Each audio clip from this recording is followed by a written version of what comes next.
पाकिस्तान को दुनिया में तन्हा करने की भारतीय साजिशें एक बार फिर नाकाम हो गईं। तमाम तर मनफी प्रोपेगेंडा के बावजूद तारीख में पहली बार रूस और पाकिस्तान के दरमियान जंगी मशकें शुरू हो गई हैं, जो 2 हफ्ते तक जारी रहेंगी।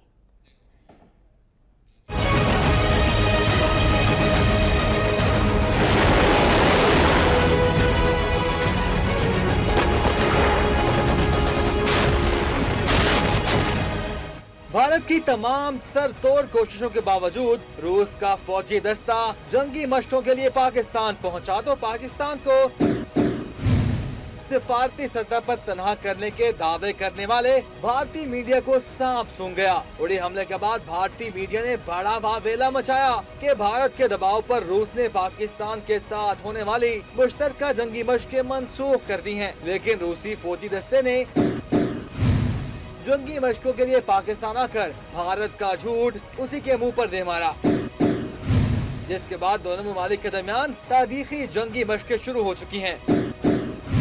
ISPR के मुताबिक रूस की स्पेशल फोर्सेस का दस्ता तारीख में पहली बार जंगी मशकों के लिए पाकिस्तान पहुंचा है। 10 अक्टूबर तक जारी रहने वाली इन मशकों को दोस्ती मशकों का नाम दिया गया है, जबकि इन मशकों में दोनों मुल्कों के 200 एहलकार हिस्सा ले रहे हैं।